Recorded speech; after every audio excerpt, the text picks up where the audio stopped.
শিয়াল বনের মাঝখানে বাস করত খরগোশ, কাঠবিড়ালি, বানর, কচ্ছপ আর তাদের বন্ধুরা।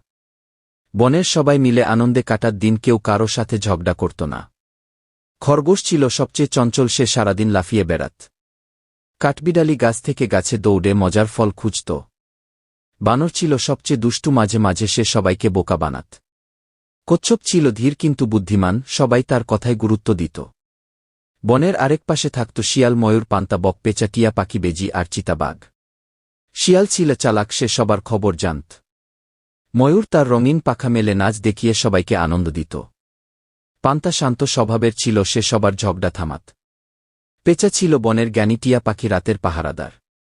টিয়া সব কথা নকল করতে পারত, বনের সবাই তাকে হাসির পাখি বলত।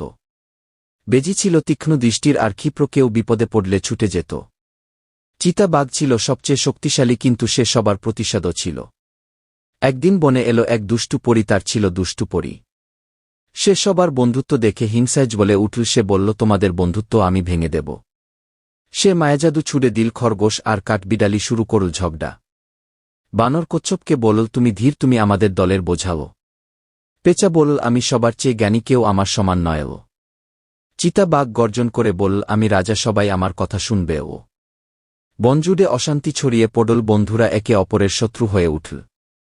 কিন্তু পান্তা, ময়ূর আর বেজি কিছুটা দূরে ছিল, তারা এই পরিবর্তন দেখে অবাক হল। পান্তা বলল, এটা আমাদের বন্ধুরা নয়, দুষ্টু পরী আমাদের ফাঁসিয়েছে। ময়ূর বলল, আমাদের বন্ধুত্ব ফিরিয়ে আনতেই হবে। বেজি বলল, চলো একসাথে সবাইকে সাহায্য করি।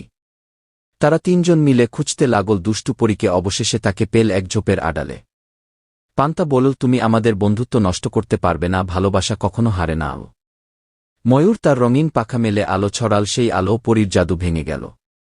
খরগোশ, কাঠবিড়ালি, বানর, কচ্ছপ, শিয়াল, চিতাবাঘ সবাই আগের মতো বন্ধু হয়ে গেল। দুষ্টু পরীর আগে চিৎকার করে বলল, তোমাদের বন্ধুত্ব সত্যিই শক্তিশালী, আমি হেরে গেলাম। তারপর সে উড়ে চলে গেল।